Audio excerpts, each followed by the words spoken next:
llega más circulación. Tiene que haberse levantado a las 2, a las 3, después a las 5. Y es el primer síntoma que delata la corriente longitudinal.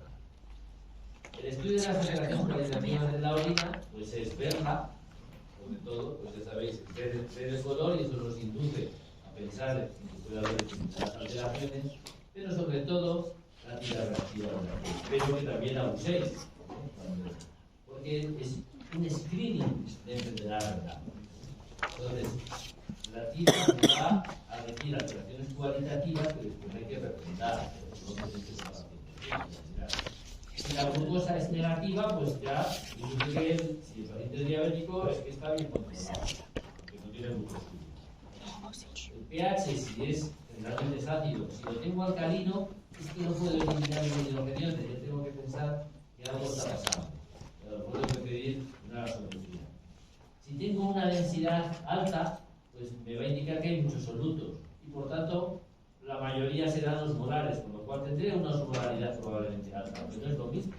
La densidad es la cantidad de solutos que hay en la orina. La osmolaridad es la cantidad de solutos que son osmóticamente activos.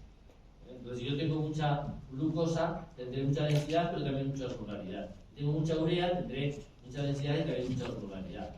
Si tengo mucho sodio, también. Pero si tengo otro elemento, por ejemplo, mucho calcio o mucho fósforo, podré tener una densidad alta, pero no tengo osmolaridad. ¿Vale? Tienen a equipararse, pero no es lo mismo. Y la proteinuria. Si la proteinuria es negativa, pues induce que hay poco daño estructural en esos riñones. Lo más seguro es que sea funcional, es decir, que sea por deshidratación, que requieran más agua. Si el grupo hemo es positivo, es que tengo hemoglobina o mioglobina.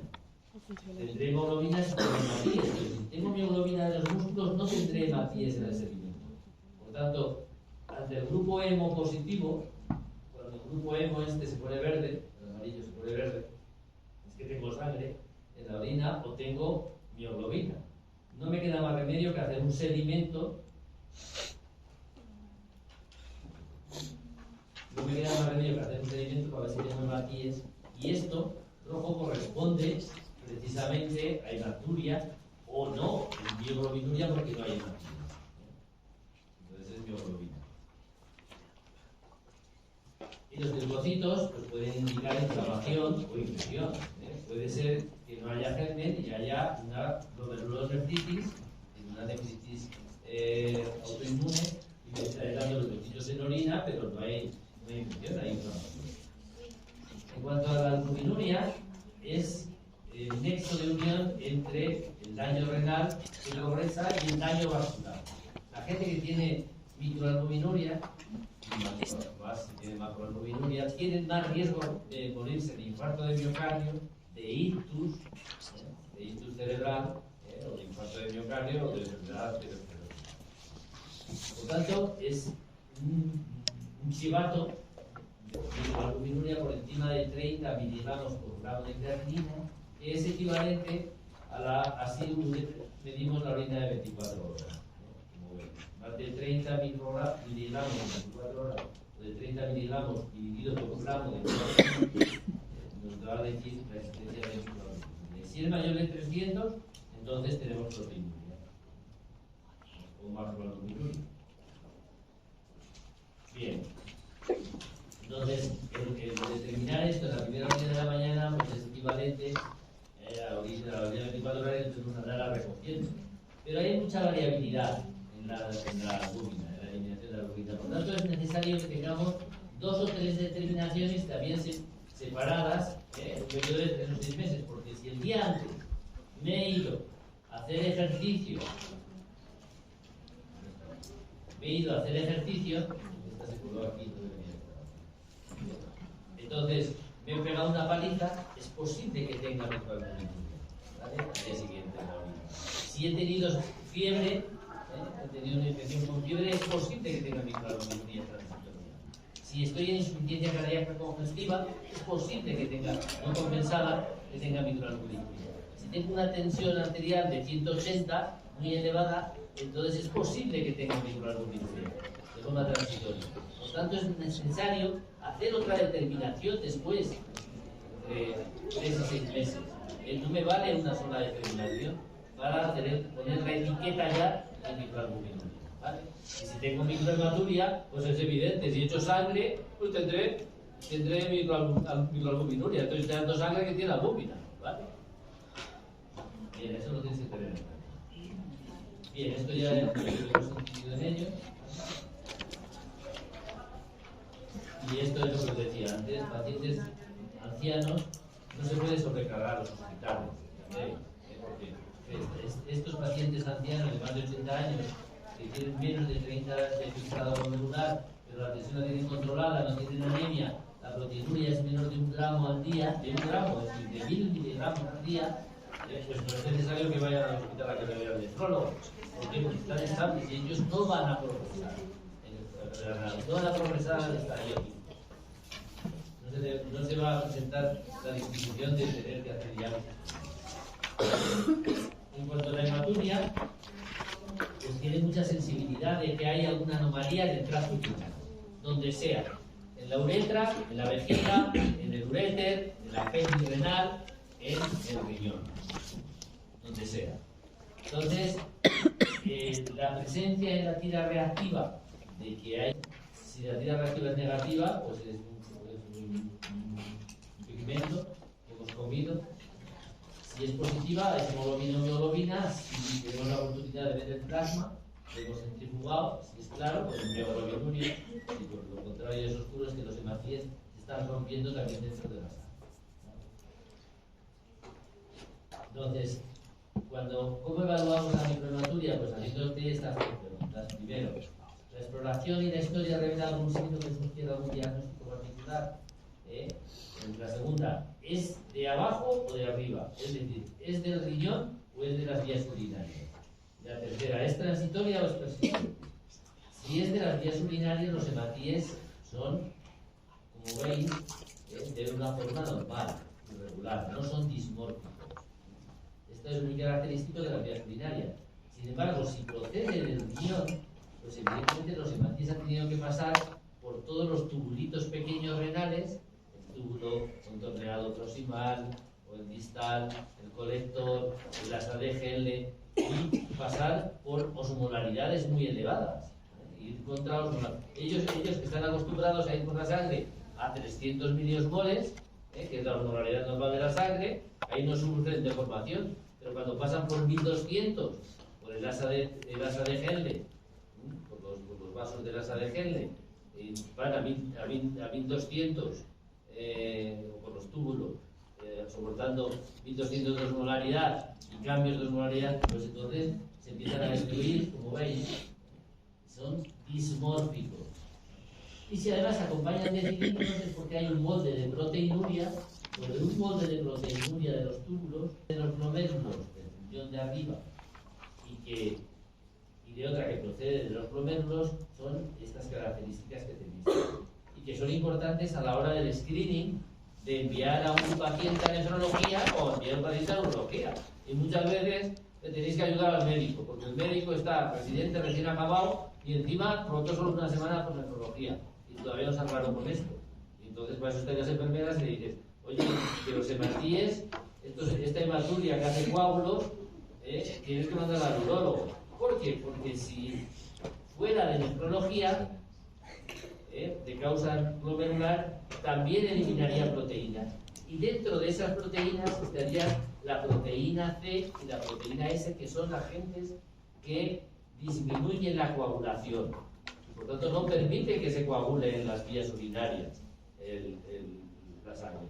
Entonces, toda hematuria que es de color marrón o tabaco o roja pero tirando ya marrón, que tiene proteinuria, que los hematíes son dismórficos y que hay cilindros, hay que mandarla al nefrólogo. Sin embargo, si es roja o rosada, hay coágulos, tiene coágulos, no tiene proteinuria, en la tira reactiva la metéis y no hay proteinuria, y los hematíes en el microscopio son de color de morfología normal y no hay cilindros, hay que mandarla al urólogo. ¿Vale? Y eso es el A y el B de la derivación. Tiene que saber. Bien, este es el algoritmo que se hace cuando un tira reactiva. ¿Aparece una tira reactiva? Bueno, pues yo he repetido unos días después. No creérselo, porque si ha habido un traumatismo, pues de cualquier tipo, o bien de tipo sexual, o bien de tipo de cualquier otro tipo, o que se le ha enganchado la cremallera del pantalón en la uretra.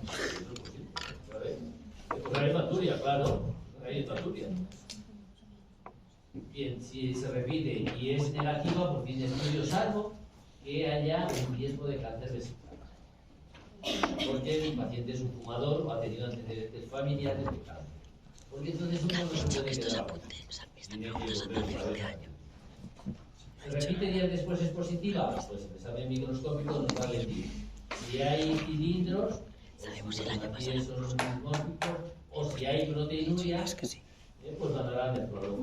Si todavía no hay proteinuria, la función renal es normal, pues seguimos mandando. Cuando aparezca proteinuria, la insuficiencia renal, mandará al nefrólogo.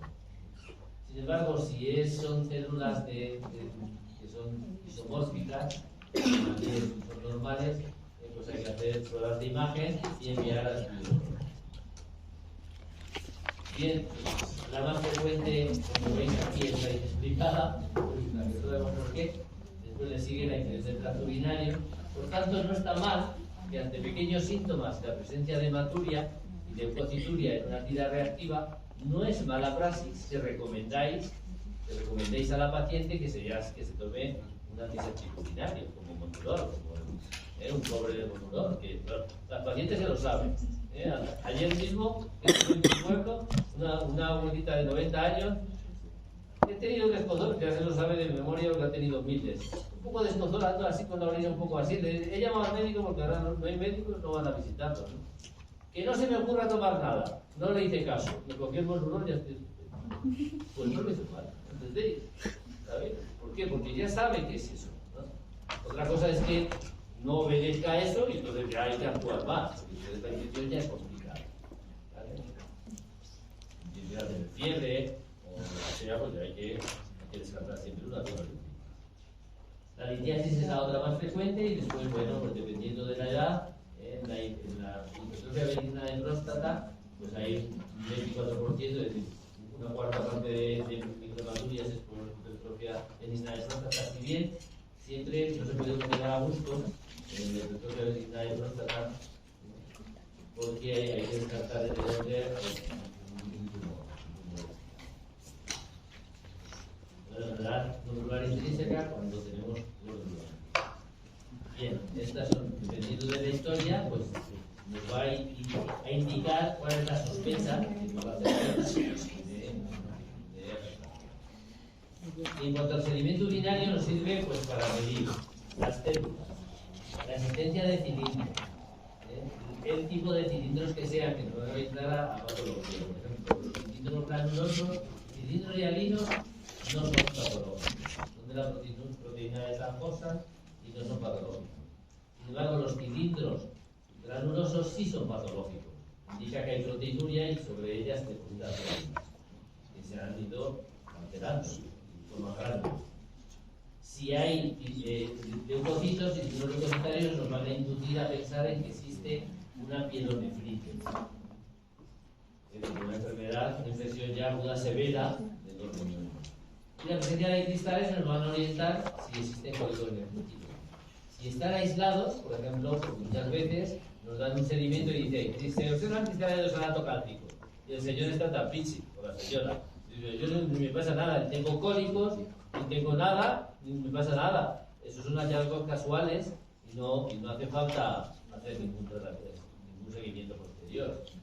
Pero, sin embargo, si un paciente tiene gota y tiene cólicos nefríticos y tenemos cristales de ácido úrico, pues evidentemente hay que tratar. O de osalato cálcico si tiene litiasis. O si tiene infección y tiene cristales de fosfato amónico magnésico, que son estos en forma de ataúd. O si hay gérmenes, por ejemplo, levaduras, estas son cándidas, son las hifas. Entonces nos orientan en tener sentido. Y después hay toda una serie de pruebas que se utilizan para las enfermedades sistémicas que tienen receptores renales, para las vasculitis, los ANCAS, para las glomerulonefritis, los complementos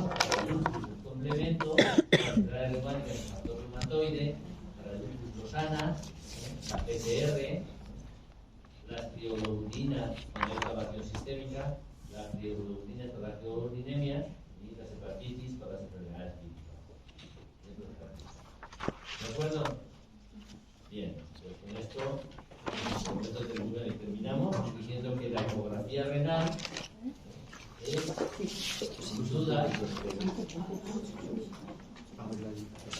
la exploración más frecuente que utilizamos porque no es invasiva, valora bien el tamaño y la forma de los riñones, valora la existencia de masa, valora que exista obstrucción o no, porque valora la dilatación de la pelvis y del restante. Nos sirve de guía para la biopsia.